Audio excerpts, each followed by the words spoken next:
Shut up and sit down.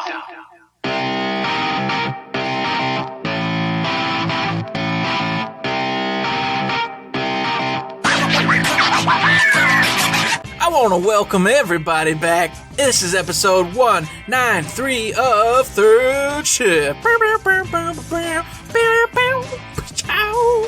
I am, of course, one of your hosts, Mr. Eric, and today we have a special guest, and his name's Matt, the Inglorious Bastard himself. Woo! Hey, it's so good to be back. I'm so glad to be here. Woo! It's been a while since we talked. It's been a while since you've been on the show, but hey, I want to welcome you back. I mean, it literally has been. I mean, it's been 7 days. Yeah, Jeez. man. You know, in COVID world, that's a long time, 7 days. That's true. Whew, gosh bless it, man. So, of course, this week's been light on the Gearbox news, but we've got everything we could find for you, and you'll hear about that in a little bit. And we got a fun little talk about Xbox and what they're up to. So, of course, stick around for that. But you guys know the rigmarole, man. We got to talk about our weeks first before we do anything, because I got to know, what has Matt been doing this week? I've been playing Animal Crossing, man. What do I ever play other than Animal Crossing? I mean, there are games, and I'll get to those later. But there's not much more to say. It's a lot of fun. I go hang out with my friends. I build stuff. I make stuff. I rearrange my whole island. I put stuff all pretty and make it all cool and make it all nice and cool. And it's just fun, and it's easygoing fun, and that's all there is to it. But what's not easygoing fun, what is a lot of fun, but as stressful as all gosh darn get out, is I got back into the Messenger this week. Because we were talking off air about it, and I was like, man, I'm like 66% through or something like that. I just got to finish off the Metroidvania part. So I jumped on, I re-downloaded it, I popped in, and I went, all right, there's hints for where you need to go to do the things. And I went, Google, tell me what the hint means, and I'm just going to go there. And it's not, obviously it's not as easy as just walking from point A to point B, because you got to do the jumps and the hits and the pixel perfect platforming stuff, and you got to die a whole bunch of times. And sometimes it is frustrating, but when you get it, when you're in that messenger zone, when you get into those power seal rooms, like the crazy ass rooms, and some of them are frustrating as hell, but then you get those ones, and I don't know what it is, because you just hit that room and it's just all the challenges that your hands know how to do. Your brain doesn't even know, because you don't even pay attention. You're just like, whip, whip, whip, whip, whip, whip, ninja rope, double jump, whip, ninja rope, hit that, jump, jump, jump. And then you get through it with no problems. First try. Feels so good. I love that game. Obviously, the soundtrack and the graphics are beautiful. The soundtrack is amazing. And it's just, when you get in that flow of being in the messenger, there's nothing like it. So I'm very sad that I put it down. Obviously, I'm much closer to the end now. I'd say, I think I just unlocked the stairway to go and fight the big bad. And I think that's just, you do that right before the end, and then maybe there's end stuff afterwards, but I'm right at that point. So I'm getting really damn close. I hope to finish it next week. And something that I can't finish inside of a week, no matter how many days I get on stream with it, is Persona 5 Royal that I play, and it makes me happy. Animal Crossing makes me happy in small bits at work. Persona 5 makes me happy for the whole night when I play it, because that world is amazing. The game is amazing. I love everything about it, and it's one of the things that's getting me through this COVID time, because everything's ruined and everything's dumb and everybody's grumpy and we're all just miserable bastards. But when I get in Persona and I hear that music, I am no longer a miserable bastard. I'm a happy fool. And I shimmy shaw in my chair, and man, it's so good. Anytime I get into the Cafe LeBlanc, my world, just worries, troubles fade away. That's right. It's nothing like brewing a hot cup of coffee, man. As soon as I exit that palace and I see, 14 days, just goof off, do whatever you want, I go, yeah. If only life was this. If only this was my whole life. Why can't I be a high schooler again? I mean, there've been lots of movies about that, like 35-year-olds-ish get turned into high schoolers all the time. Teenagers or whatever, Yeah. Make it real. You gotta worry about the bullying again or whatever, but being that I'm an adult and I don't care about anybody else or what they say or think, that's nothing anymore. That never happened to me anyway. So, I don't even know. So you don't even know what it feels like, so you're in a super win-win. Dang. It's great, yeah. Plus, you're always the cool kid when you go back. You get bullied for the first day, and then you're like, oh man, check out these sweet skateboard tricks. And they're like, whoa, yeah. And you're a million times smarter anyway than all of them, so. It's no big deal. You're awesome. It's great. Exactly. All right, so we're going to do that. I'm just going to do that. Right. You can do the rest of the podcast, dude. But first, tell us about your week, and I'll go try and transmute into a little boy again. All right. So while you're doing all that, I want to tell you, everyone out there, y'all think you're like Persona lovers. Y'all think you know about Persona, but you don't. All right? Because I played it once and I beat it once. I played it again and I didn't beat it, but I got pretty far into it. And then I played it again with Persona 5 Royal. Got about 40-something hours in, mid-range 40 hours in, and, well, my PlayStation went ahead and got corrupted, and completely corrupted. Couldn't even get the hard drive to load, period. It kept giving me errors and wouldn't even let me rebuild, wouldn't let me update anymore, wouldn't let me do, any of the secondary measures you take before the final, I'm wiping this whole thing and being done. I went to wipe, it wouldn't even let me wipe. So... something had corrupted everything all to hell. So I had to take it out, get a different, hard drive, pop a different hard drive in. And of course, that means I'm starting from scratch anyway. So, started from scratch. Okay, no big deal. Cause, cloud storage, I got PS Plus, right? Oh, and first off, right. let me just tell you, I didn't know none about it. I knew it existed, but I didn't know how to get to it. So my buddy Matt goes, You're hey, welcome. Eric, You're welcome. You got to Mike, go to this thing. You got to go over here, and then you'll find your online storage. I said, and as I told him, I said, well, I knew it existed, but I had no idea where the hell to go or how I was supposed to get it. Boom. All right, everything's fixed. The sinking, troubling, sad part of my body was like, it's gonna be okay, Eric. But of course, the little part of me knew better, and I held on to the little part that always knows better than to think that anything's gonna work out for me there.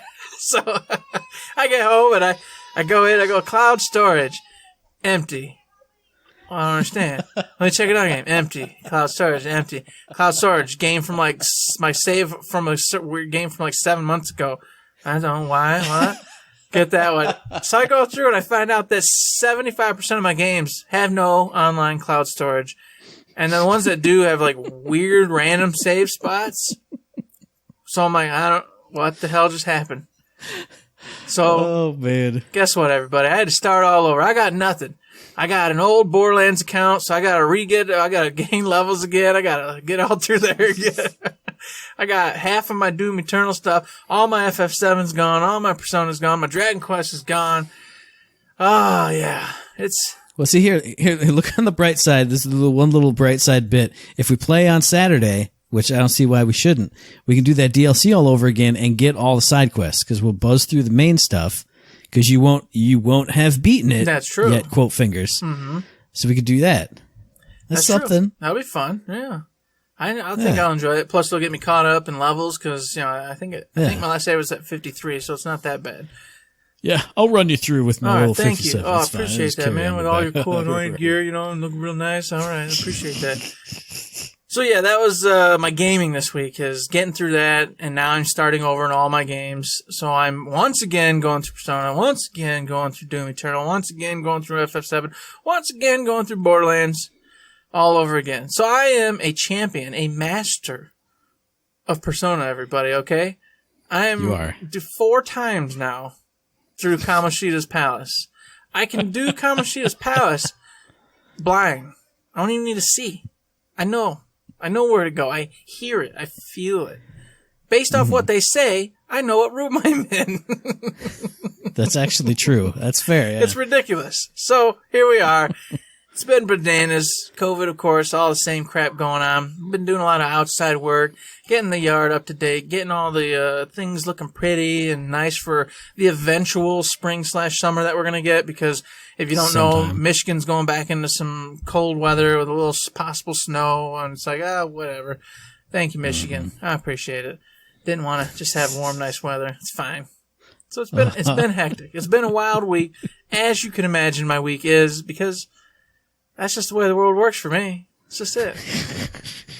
Well, you did manage. I was going to mention this to kind of bring it up on a good note. You did end on a little bit of an uphill, but I forgot to mention in my week, I also started playing Pikuniku on the Switch, which is a Devolver Digital game. It's like these weird little ball people with long legs, and you kick stuff. It's hard to explain what it is, but don't sleep on that game. I got it for 99 cents on Nintendo Switch on Super Sale, and the intro is the best thing. I started it up once after Borderlands night, super drunk, and I was laughing my ass off. And then I forgot anything that happened from the intro to wherever I had saved it. So I started it over again over the past week, and I laughed my ass off all over again. So if you can't find it super cheap, at least watch that intro cutscene, because it's so stupid, but it makes me laugh so much. So Pikanika gets a shout out. And that was us individually this week. Together as a team this week. We didn't do the Talented Tuesday we were supposed to do because we both forgot. We're naughty. I remembered, I remembered yesterday. I was like, I'm not even mentioning it to Matt. I remembered Monday night as I was getting ready to go to bed, and I went, oh, come on, me. Jesus. So we'll try and either scrape through it to get to it next week, this coming week, or the week after that. But what we did do as a team, which was a good thing. We doubled it up. We made up for the missing Patreon stuff from April. So you patrons got a 2-pack if you're at the correct tiers for both of the packs of things. And next week, coming up, we'll have IG2G episode 78. Can you guess what I'm about to say? Can you guess? Here, just everyone else say it. I won't say it. I'm like, the rock singer, and I put my microphone out for the crowd. You all say it. That's right. Yeah, you know it, and you also know what I'm going to say, but I'm going to say it because I love saying it. I know some of the stuff I won't talk about, and I can't wait. We'll figure out the rest. Good job, us. Yeah. But something we don't really need to figure out because we have somebody that helps us out with it. It's shift codes for Golden Keys in Borderlands Game of the Year edition, which dropped from Gearbox this past week. So hit up the Twitter, the Reddit, the forums, the Instagram, hit up your preferred shift code provider, and get yourself some free loot. No, don't get your free loot.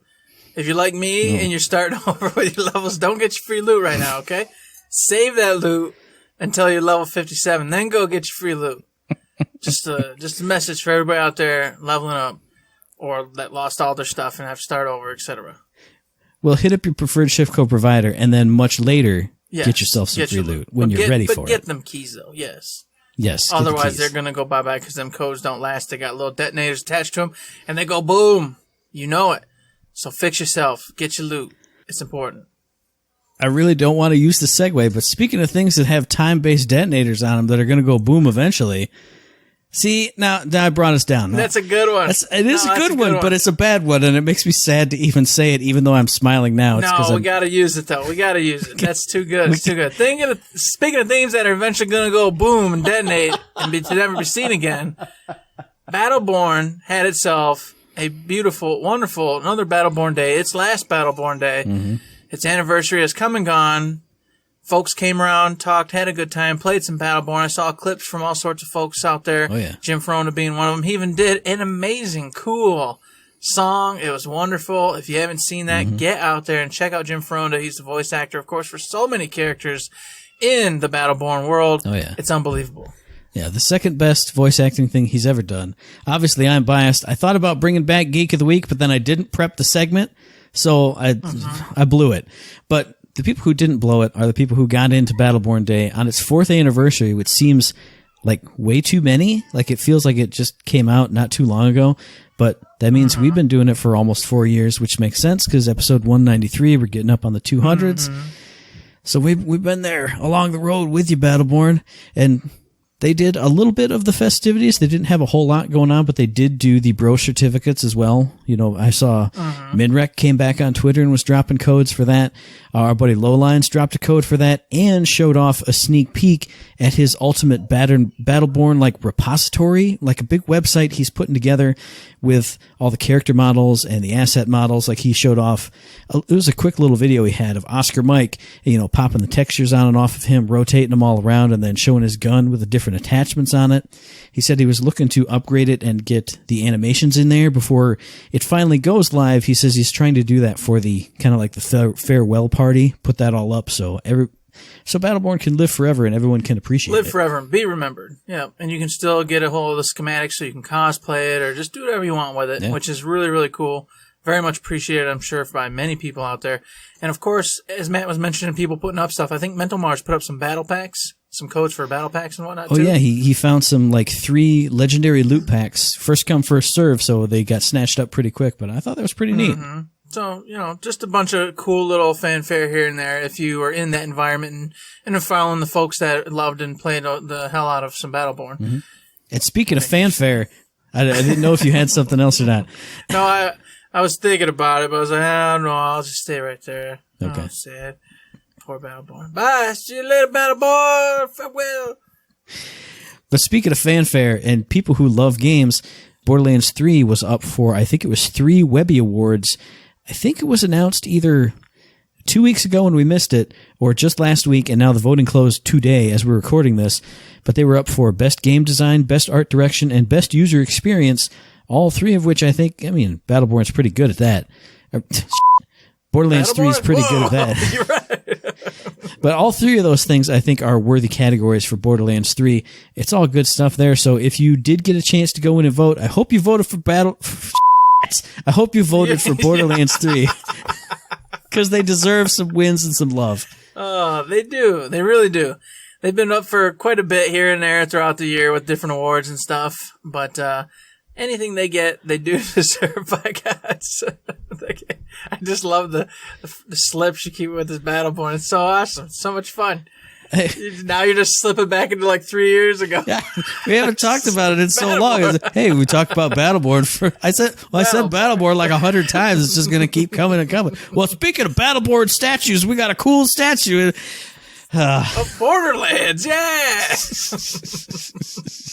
But we did see something that made me very excited and very sad at the same time. I think it was much earlier this week. Maybe it was over the weekend, actually. They announced a really cool limited edition statue going up for pre-sale, I believe it was. A Flak statue called A Good Hunt. And it was this beautiful statue of Flak taken out, I think it was, one of the big Goliaths that had the big helmet on, or one of the big bad enemies, and he had his jabber with him. He was like climbing over some rubble and aiming down at the Goliath. It was just beautiful and outstanding. I was sad that it had the wrong pet on it, but I was like, you know what? This looks good. This is worth it. And then I clicked on the page and it was $650, and I went, oh Jesus, why? That's impossible. It's impossible. Yeah.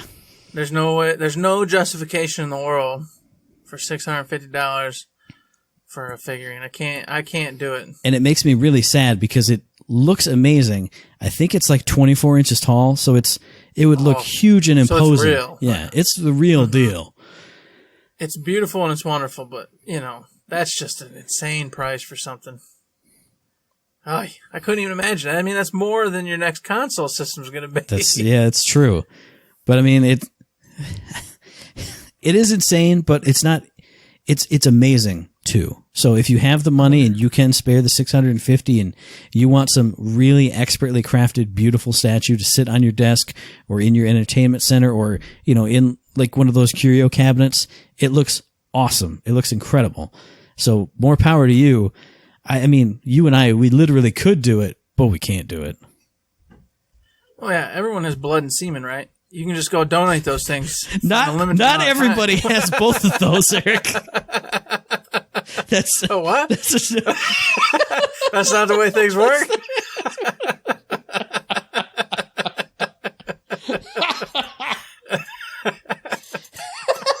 I get confused anymore, man. I don't know what people have anymore. It's a different world we live in, so don't judge me. It's the new normal, Eric. COVID-19 has screwed all our brains up. Yeah, exactly. So there's no way to salvage that. I'm taking a hard left turn at Albuquerque, and we got more Borderlands news in the movie department. I think it was a Vanity Fair article came out saying, according to a bunch of sources, the very famous and awesome actress Cate Blanchett is apparently in talks to star as Lilith in the Borderlands movie. Obviously, the movie's not even remotely in production. She's just in talks about it. But I think that would be awesome, because if it's Cate Blanchett, I might actually like Lilith again, because she could bring that. She plays awesome villains. She was Hela in Thor Ragnarok. She plays awesome like queenly people. She was Galadriel in Lord of the Rings and stuff. So she could bring like a good presence, but she also can bring the attitude too. So I think she'd be a great Lilith if it does happen. I agree. I was looking at that, and that already gave me hope right then and there, because I was like, okay, they're talking to Cate Blanchett, and people of that caliber. Mm-hmm. We're talking the real deal here. Yeah. And I already know they announced the director, and it was looking good already, but I was still in my reserves. I was like, okay, well, I don't know, who are they going to get to mess with this? You know, who's going to go, oh, yeah, sure, I'll come do some weird video game, stuff here. This will be fine. No, I'm worried. But I'm like, okay, if they got these folks, I'm good. I'm going to be happy. Yeah, I think you make a fair point. I mean, obviously everyone knows Eli Roth as a director, but who you get to work with him. I mean, you know, if he's doing like Hostel and all this other stuff, you could get a bunch of young teenager actors who don't know really what's going on and blah, blah, blah. But like we said, she's an awesome actress. So if it works out, then that gives me even more hope because that would be awesome. It'd be pretty cool. Uh-huh. Who's that female actress that plays with Tom Cruise in Die, Repeat? Oh, Emily Blunt. Yeah, there we go. We gotta get her in there too. She'd be a good Maya. Awesome. Maya's pretty stoic, pretty just cool. Mm-hmm. So there you go. There's your next one. Get her in there. That's not bad. I can't talk about the stars too much. I told Matt off air. I said I don't know the names of these people. See, I was amazed you pulled that one out. Wow. But I was also afraid you'd be like, what was the one with Tom Cruise in that one movie with the jump and the airplane? And I'd go, oh God. There was at least something we both knew, so I could save it. Oh, well, thank you. Appreciate that. But that's almost the last of the Gearbox / Borderlands related news. But we did get some very awesome patch notes, some big, thorough, just big, thick, juicy. meaty. It's like a T-bone steak of porterhouse just in your mouth patch notes. Oh, such good stuff. I don't even know where to start, Eric. I don't even know where to start. I'll start. All right, let me tell you, man. It's a whole laundry list of things we got to go through here. First being, guess what? Promethea's gone. It's over. Mm-hmm. You're not going back there. Now you're heading to Eden 6. You're going to the wilds. You're taking on the Jabberwockies and all sorts of other random creations and the little Saurus people. Rawr! You know, whatever those things are called. I gave you props for the actress thing. Now I'm immediately taking them away for you not saying sorry incorrectly. Come on. I did. I know it's the Saurian, folks. All right. I know you know. So, there we go. We're on Eden 6, everybody. This week, you go get your extra loot from there. You know the rigmarole right now. The different areas will have the different weapons that you can find and also class mods, etc., etc. So I'm sure someone's going to have the maps up very fast as to where you're going to find all the different items you need. So get to farming, get to finding them, because as well as the area changing, Matt, they said, hey, we didn't have the loot drops right for the Mayhems. So we went ahead and adjusted that, and now you're going to see an increased drop of all types of items, green, blues, legendaries, etc., all of them. So you should see more drops now whilst you're out there farming for said loot. Yeah, absolutely. And speaking of loot drops, I do want to mention the one other thing that happened in the patch notes. Whoa. They were talking about loot that drops off a grave ward, sometimes dropping in places where players couldn't access it, so they've made a fix to that. And it brought me back to our discussion of the Revenge of the Cartels event, and that turret that's up there that drops its stuff, and we said, hey, maybe they could make like an invisible wall slope and the stuff would fall down. Well, they're working on Grave Ward. Maybe that'll come here too, because obviously they do listen to us and they love us very much, and they like to do what makes us happy. And they like to do what makes you happy, listeners. So if it would make you happy, write into us. We'll say it on the show so they'll hear it twice, and then it's guaranteed. And that's a given. It'll be in the neest patch notes for sure. Man, it's beautiful, Matt. Wow, what a good job, buddy. You really solved it all. It just popped into my head. Because I almost said Rubber Stamp Matt Guarantee again, which was the title of the previous episode. Matt Guarantees It. And I was like, what's the title of this episode going to be? And I thought, boom, Third Shift episode 193, Blood and Semen. And I went, Blood Semen. Oh, God. That's going to make people think this episode's a lot different than what it actually is. I don't think that would work. It's not a good idea. It's too good, though. It's too good. That is true. You gotta bait them in. You just gotta bait them in. They're thinking, oh my God. Wow. We won't be top 100. We'll be top 1 in gaming. Exactly. We will be top 1 for a week. And then we will finally get hate mail. It'll be fantastic. Yep. Oh, God bless. Whew. So we've exhausted that extensive Borderlands patch notes for this week, everybody. We went through. I know it took forever. I know you guys are thinking, wow, how much more could there be? Well, we're finally done. We did it. I'm parched. I need some liquid in me. Mm-hmm. But before we get out of here, we got to talk a little bit about one last thing, all right? Has nothing to do with Gearbox. That's wrong. We're going to do it anyway. That's wrong. Well, the Gearbox logo was involved in this thing we're going to talk about. Okay, well, there you go. They were here. And that is the Xbox Live event today. They went ahead and showcased some third-party games coming out with, of course, the new Xbox this holiday season. And I'm super stoked. I'm super excited. They showcased some really cool games, and I feel really weird about it because I'm like, this game looked good, this game looked good, this game looked good, this game looked good, this game looked good. Because I was thinking, well, maybe I'll have one or two to talk about. And then I'm going through them, and I'm like, I kind of like all of them, really. So I won't talk about all of them, but we're going to talk about some of them and how it all went down. And we'll start with you, Matt. Oh, man, we'll start with me. Well, I almost had the opposite reaction of you. They started watching some, and you know how I am with trailers. There's all cinematic trailers. Yeah, sure, it was gameplay, but it said on the bottom, sort of representative of what it might look like. So I was Sour Note Jones for a while. I mean, a lot of stuff did look really cool, so we will talk about that. But and I also want to make note, if you didn't watch the very opening of it, he said all these games were being showcased and played on the Xbox One X. It's not like these are. It's DTA. This isn't PC. DTA, man. DTA. Okay, all right. I know. But you know me. Until disclaimer. Until I see it moving like an in-game camera would move, I don't trust anything. But what did get me very excited and brought me like back up, shooting up to the moon, and then they revealed a bunch of games after that too, was. I think it was the lady. I didn't write her name down, but she was like, "Hey, we're working with some of the top developers in the entire world," and she showed a giant screen of all of everybody's favorite developers. Gearbox Software was there, of course, but then I looked down in the corner, and I know we had talked about Sega. So I saw Sega, and then I saw Spike Chunsoft, which is the development studio that did the Nonary games, which did Danganronpa, which did all my favorite awful, horrible, dark, visual novel type stuff. And I started freaking out. Then I saw Koei Tecmo, so you know there's going to be Warriors games on there. I saw Paradox Interactive. I saw Remedy in the corner when they said like even more stuff's coming. Well, Remedy works with them now. Remedy is part of. Oh, that's Xbox right, because they did the Quantum Break stuff before, which I missed out on. So it's just a non-entity in my brain.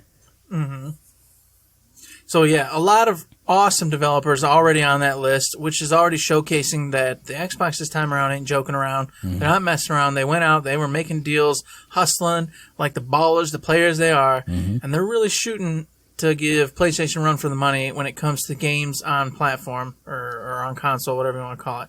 So I'm super stoked. And of course, they got tons more for us. But just tonight, they showcased quite a few. You said you weren't too on board with a lot of them, but for me, I'm going to keep it down to just a couple. I want to mention Second Extinction. All right. I grew up in a heyday of Turok. All right. I bought my own N64. Didn't have enough for a game. I got home. My dad goes, "Okay, well, show me what you freaking saved up and bought this stupid thing for." And I went, "Oh, I didn't have no money for a game." He's like, "You're just sitting there with the console, no game." Yeah. He went, "Jesus, get in the truck, stupid." Okay. I feel like this was the start of Devious Eric. He went, "Hey, I got this money for this game, or I could buy like 17 cases of Pepsi. If I take this home with no game in it, and Dad sees it, he'll have to be like, 'Oh, come on, idiot, dumb son of mine, ka-chunk, ka-chunk.'" Dumb son. Tried so hard. He got all that money around, bought his own console, when he was just a kid. Ching, ching, here you go, idiot. I gotta do something for him. Yeah. Boom, and he did. Boom, fell right into it. Just laid that trap bare. And we're out, and he's going, "Oh, what should we get?" And I'm like, "Well, I mean, Mario at 64, obviously." And he's like, "I don't want to play no Mario." And I'm like, well, since when were we buying a game you want to play? "Well, I'm paying for it, ain't I?" So I look around and go, Turok, shoots guns, Dad loves hunting. Perfect. Let's do it. Dinosaurs are cool. Got Turok, fell in love. Played the hell out of that game, beat that game, played it again, beat it again. You know the rigmarole. Today, Second Extinction comes on, and what do I see? All of a sudden, there's these futuristic marine-looking space dudes going around shooting dinosaurs, but dinosaurs that look a little bit different, So they're like these super altered, genomed, freaking weird dinosaurs, and now you're killing them. Earth's gone into another extinction mode. Humans are all screwed up, and you want your planet back.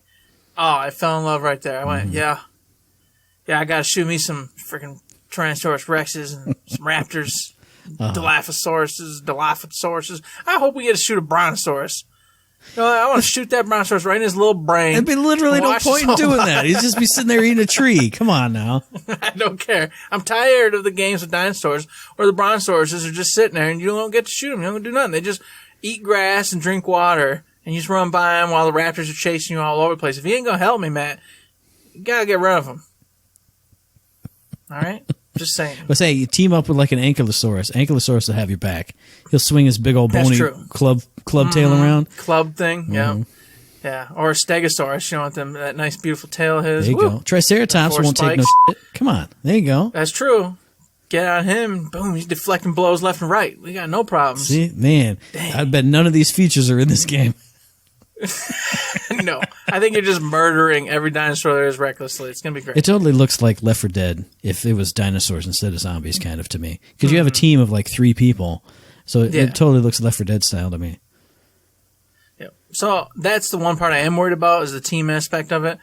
I don't like playing with other people that much. So I'm like, well, can I do this single player mode or is it going to be literally, it'll load me into this randos and we just work together to do stuff? Which means you won't get anything done. Yeah, and that can be okay if it's a decent group, but if it's not, it's going to be ridiculous and annoying and you're going to waste time. And I hate wasting my time in a video game. It just drives me up a wall. So it's on my watch list. I'm super excited about it, but I want to see how that whole multiplayer thing pans out, whether it's a must or an option. Yeah, I think for me, the first one that really kind of, I wrote down some stuff, but it was mostly just like, this kind of looks neat, this kind of looks neat, this could be cool, I know the developer. But then the one thing that made me kind of sit up and take a little bit more notice was Scarlet Nexus. Because before that came out, I would say about 99% of the things they showed were bloody and gross and disgusting. Like, I don't know what it was with especially the front half of this whole, like, all the games they revealed, but it was like pustule oozing things and blood here and blood there and cut up corpses strung up by the, by the hooks and stuff. Oh, yeah, the vampire. I'm a tough boy, so I'm not scared, but I was just like, this is all off-putting and gross and I don't like it. But then when Scarlet Nexus popped up, obviously there's monsters in that, you're fighting monsters, but it was colorful, it was flashy. Obviously it's a JRPG or J-action RPG type thing, but it really kind of like cleansed the palate for me and put me back in that good zone of like, okay, I'm looking forward to stuff. Here's a Japanese developed title. Obviously you're seeing some kind of tropes there, but then the action of the psychokinesis where he was like ripping stuff off the walls and hitting enemies with it and throwing stuff around, it put me in mind of Control, which did it most recently, and then also but like turned up to 11 to the spectacle of almost like a Devil May Cry or stuff, because you were doing like the big rising upper and then grabbing stuff and knocking them back down and making all these big flashy moves. And it kind of, I was pretty excited for that. It caught my eye, and it wasn't something I'd ever heard about before, and it just it was something different out of everything else that was shown, and it got me really excited for it. That was one of the ones I was going to mention, but I decided not to.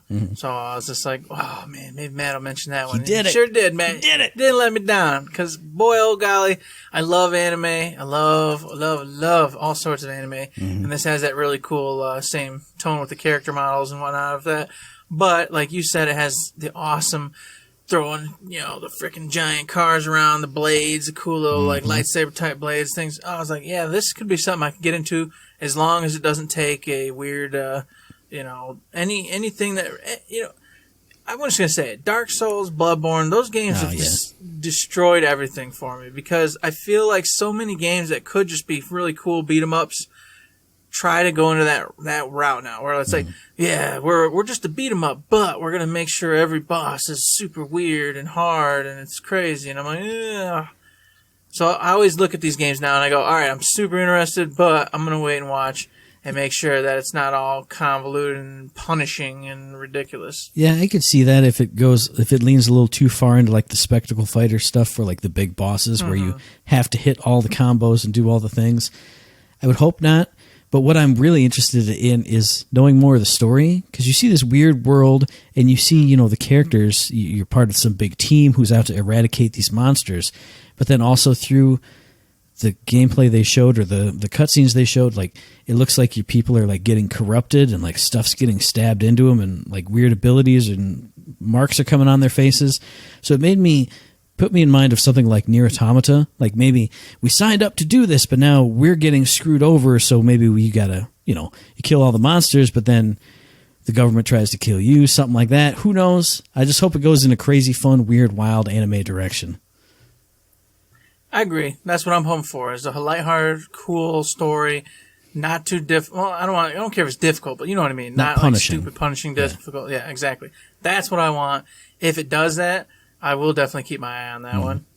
If, of course, it comes out on PlayStation or PC, which it already is coming on PC. So I'm good. It doesn't matter. See, there you go. You're fine. Got it covered. We're fine. Because last of all, for myself anyway, was the medium, Matt. Yeah. Bloober Team has come out, The Observer.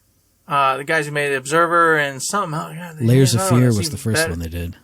Yeah. So they've got a history of horror games. Mm-hmm. All right.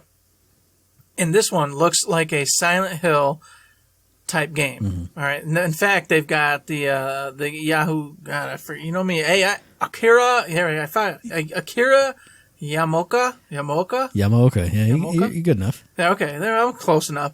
The individual who did the sound for Silent Hill is on board helping them out with their sound. And you can tell right from the very first beat in this particular trailer, it sounds just like old school Silent Hill. So you're a medium and you're fascinated with this like baby, this kid or something freaky looks like it's going on. And then she's in there, looks like she's going to have a kid, tears drop. She goes into this pew where she's praying and whatnot. All of a sudden the world opens up, goes to like a Silent Hill transition, but instead of it being the typical dirty rubbish from Silent Hill, it turns like this crazy cool looking like desert area with these gothic, archaic, weird looking buildings. I don't know what the hell any of that's about yet, but even with that being said, she goes now to this like huge hotel or something to try to figure out what's going on with this supposed baby, I'm guessing. And you get your typical Silent Hill stuff going on. The world's transitioning. Freakish things are coming out. You're traversing through the area trying to solve puzzles to keep moving through. Everything about it was right up my alley. I love Resident Evils. I love Silent Hills. I love all those types of games. And this was just feeding me, spoon feeding me all the things I needed, all the things I wanted. And like I said, the sound, the music playing throughout was just freaking wonderful and amazing. And none of it made sense, which is perfect for those types of games. So I'm like, yes, this is what I needed. This is what I wanted. Of course, at first I was scared because I was like, Xbox, you know, I'm not going to get an Xbox. Unless Atlas says that Persona is all coming to Xbox day and date, then there's no chance of me getting the Xbox. If they say that, hey, all cards are on the table at that point. But for now, I can't. Then they went, and PC, no problem. And I went, boom, done. I got a PC. All I got to do is pop a new graphics card in it when the time comes. And off to the games we go. I do agree with you on the medium. It sounds really cool. It sounds really interesting. What really sold me on it more so than just the trailer, obviously, you know me and trailers, blah, blah, blah, and the music, which sounded really awesome, was they had an interview with I don't know if he was the director or just one of the developers much later at the very tail end of the whole event, the whole Inside Xbox thing. And he was talking about how since you are a medium, obviously you're seeing the two worlds and whatever that means. But then he also talked about how you can see a character who outwardly presents as good, and then you can see the inner conflict of him. And I was like, that's really going to be cool because you're going to see that character who you're like, oh man, that's a bad dude running around as your regular self. And then when it swishes over into the nightmare world, maybe he's like, you know, sitting there with angel wings helping you out. And the guy who you were running to has got big old demon horns and a black tail or whatever. You know how it is. Mm-hmm. It's going to be a complete crazy version of said character. The opposite, basically, to an extreme to make you scared and weird and worried and not know what the hell's happening because that's the point of his games, like I said. And it's wonderful. I really hope this one turns out and I can get my hands on it because I'm just itching for a Silent Hill and it's never coming. So this is the next best thing. Yeah, definitely. And you teased it earlier, so my second game, I'm going back to what you said, where you said, oh man, if Persona gets on Xbox, maybe I can get an Xbox. Well, they've already halfway sold me because they showed another trailer and some more stuff that I didn't even know about for Yakuza, which is the 7th Yakuza game, but Yakuza Like a Dragon. I'm so excited for it because it looks... Not only, I mean, Yakuza itself is always just, it's in my bones, it's in my veins now, but there's also, I get the feeling like this guy is a fanboy of Yakuza things, like this main character. He is a Yakuza, obviously, but the way he overreacts to a lot of stuff, it makes me think that maybe some of this has taken place inside his head or something, because there's so much crazy, wild action and crazy things. Like he's pulling this bat out of the ground, and I know they redid the combat so it's more RPG-like, so maybe it's just that. But it makes me feel like, you know, he's imagining himself doing all this cool stuff, and maybe that's what you see, and then, you know, what he's actually doing is just hammering away like a, yeah, like hammer, like Kick-Ass kind of, you know, that kind of thing.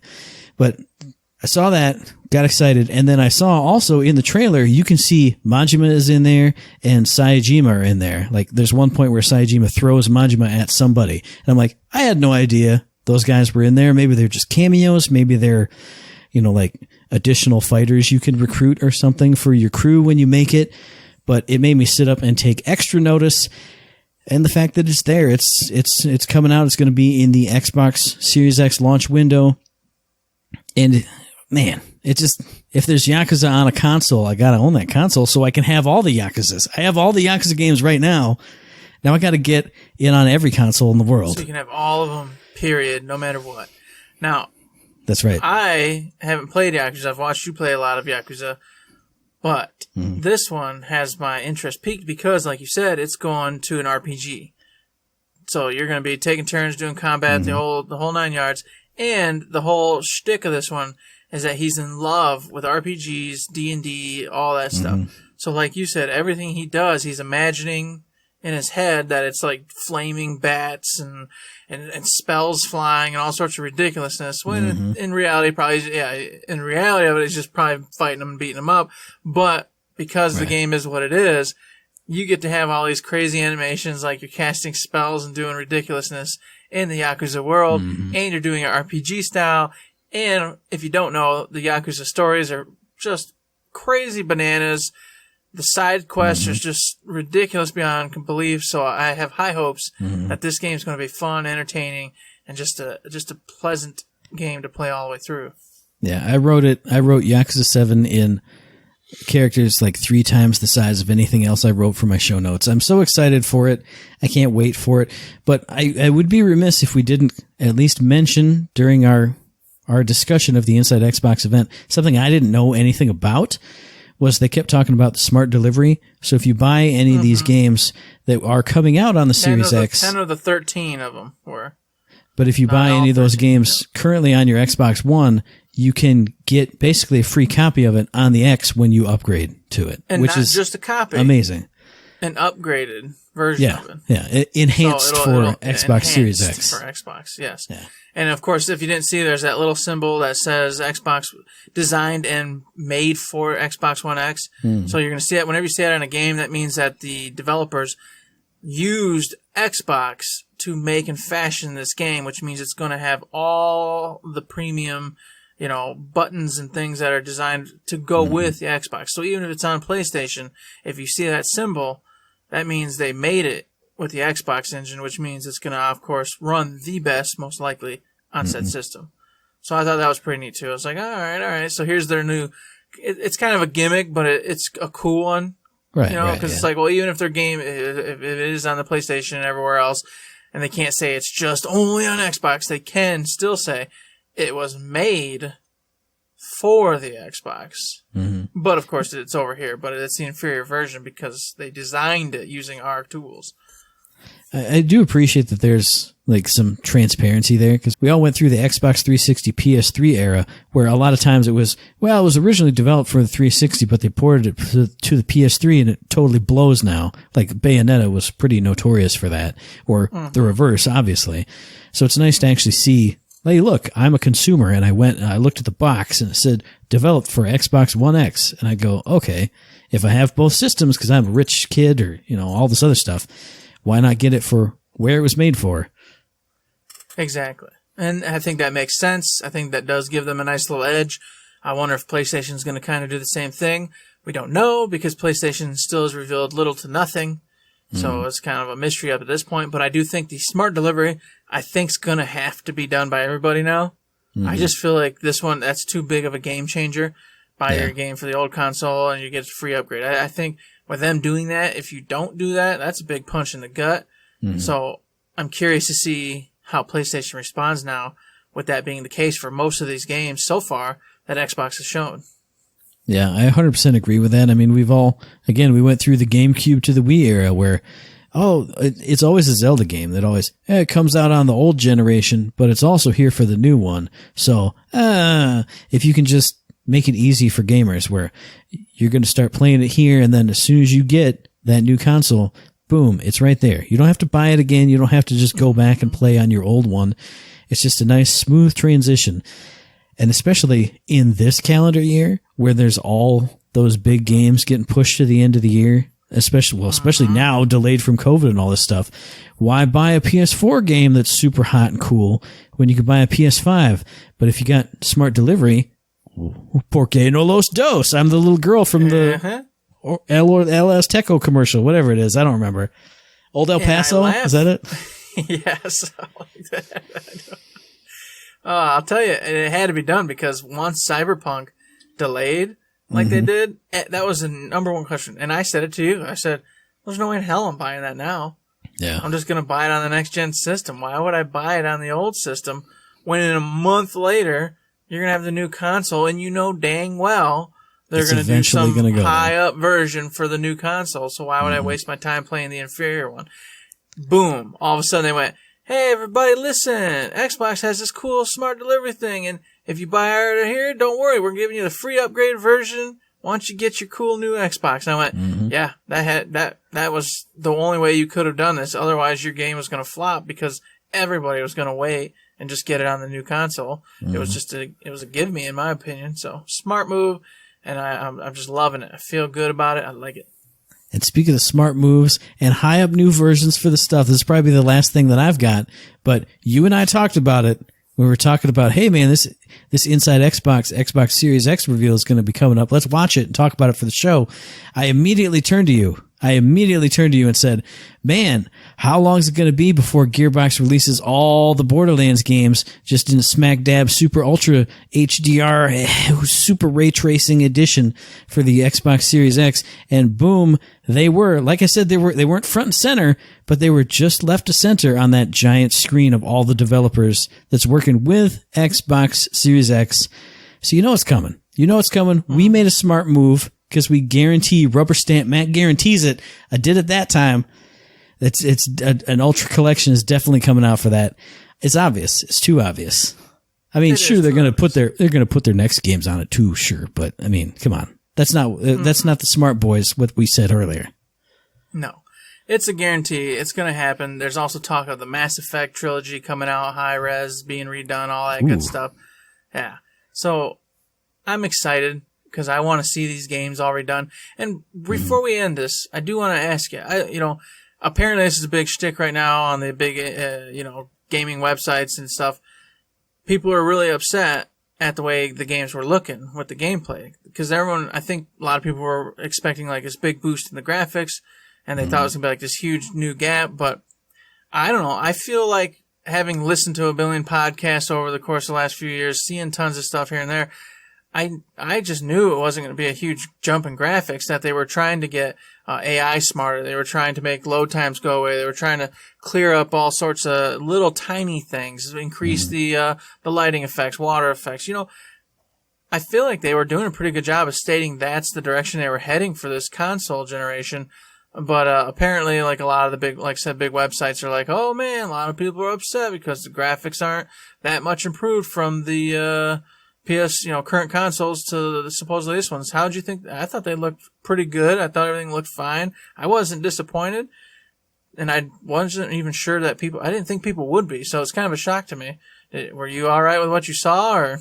I mean, it wasn't a giant leap like people, like I think normal, regular people would expect, but like you said, their big push for this console generation is not a giant leap in graphical power. So I thought everything looked good. And plus, nothing's like finalized anyway. It was all in development footage, which things always look 10 times better when they come out, or, you know, slightly different anyway. So I thought everything looked good, but also I'm currently playing the best looking things I could ever imagine on my PS4. Like, even during the early years of the PS4, you know, playing Call of Duty Black Ops 3, I think it was, some of that single player stuff was the most beautiful graphics I've ever seen in a game. And it's only gotten better as they've tweaked and adjusted that. So how can you go from the best thing I've ever seen to even more best, just the thing I've ever seen? So everything looks good. It looks like a step up to me. It's not a giant leap, but how could you do it? Everything looks amazing as it is. Yeah.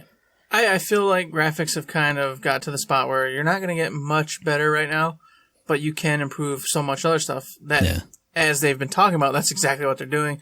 I think it's the right move. I am super excited if they actually accomplish the feat of making AI much better. Oh, yeah. Because definitely. I would love for the AI not to just be bumbling idiots in so many aspects and actually be able to rely upon them doing the right thing. If that happens and I start seeing these games where the AI is just killing it, I'm happy. I could live in this particular world for the rest of my life.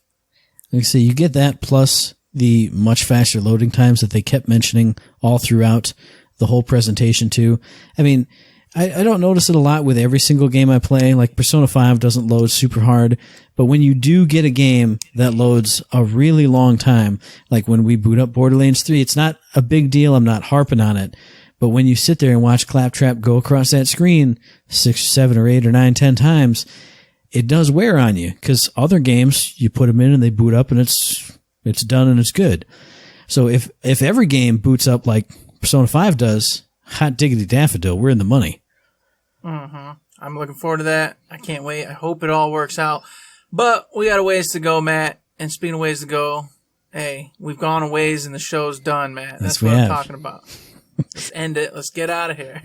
So what did you guys think of the Xbox Series X reveal event? What are you still looking forward to? Because they said more events are coming up another big event is coming up in July where they're going to be showing off oh man, I lost it. I had it. The Xbox Game Studios, all the stuff they're working on, the stuff from 343 for Halo Infinite, all kinds of stuff for that. So what are you looking forward to? What did you see that got you excited? What are you not impressed by? Let us know any kind of thing. Also send us any questions, comments, concerns, feedback of any sort, or if you just want to say hi, or if you just want to say you guys are the worst, don't send that to us. But send anything else to us via email info@thirdshift.me, tweet at us at ThirdShiftME, and find us on Facebook under Third Shift. I will reiterate, as Matt said, if you got that negative feedback, hey, you know what? You just put it in your little pocket. Let it sit in there for 3 weeks with your change until it disintegrates into nothingness. And then take that change. Don't you stop. Don't you do it. Take that change. Go. And then you head on over to this beautiful place called Patreon where we reside, hoping and waiting for you to toss that change in said tip jar. That's right, everybody. We treat it like a little old tip jar. You like what you hear. You like what we're doing. Consider heading over there, throwing us $1, $2, $3. You get that $3 in, you get all the cool little Patreon bonuses. And just as Matt said earlier, we did a couple. Was it 5? Oh man, I thought it was 3. Oh, I'm off. See, 3 you get something, 5 you get most of it. There it is. Matt's got it corrected. 5 big back brews. That's what's going to get you all the wonderful added content. But hey, listen, I won't go through the whole rigmarole. I'll just say, if you ain't got the money, that's fine. You do got fingers, maybe. You do got eyeballs. You do got thoughts. You could give those to us in some way, shape, fashion, or form. Like, just think really good about us. When you got 5 minutes, just stop and think about how much you want me and Eric to have a good day today. It might come through. We could use it. We need it. We need it bad. Trust me. There's lots of bad things happening around me. A little positivity. Woo. That's right. Gosh. So anyways, yes, you can help us out. You know, the 5-star ratings, the thumbs up on the Facebooks, the likes on the Twitters, The subscribes, the follows on the Twitch, all those things help us help you stay alive out there in this crazy world that we live in. Absolutely. But no matter how crazy this world gets, this podcast will drop every Friday, and we'll be back in your ear holes on the 15th of May for our very next episode. And you can find that episode on iTunes, on Stitcher, on Podbean, on Spotify, and on YouTube. As I always say, if you like what we're doing and you'd like to help us out, please give us a like, a rating, a review, a comment, a subscription, any kind of good thing on any one of those good services, because it does help us out, and we really do appreciate it. Indeed, we do appreciate it. We appreciate a 5-star ratings that you can give us all the time. Feed us, make us stronger and better. Or maybe we'll be diseased little creatures that come at you and live inside your head and steal your happy thoughts and make you do bad things in the future. Who knows? Don't make us do that. Don't make us do that. Send us happy thoughts. Think happy thoughts when you think of Third Shift. That's right. And while you're doing that, all I can say is don't forget to save, yeah.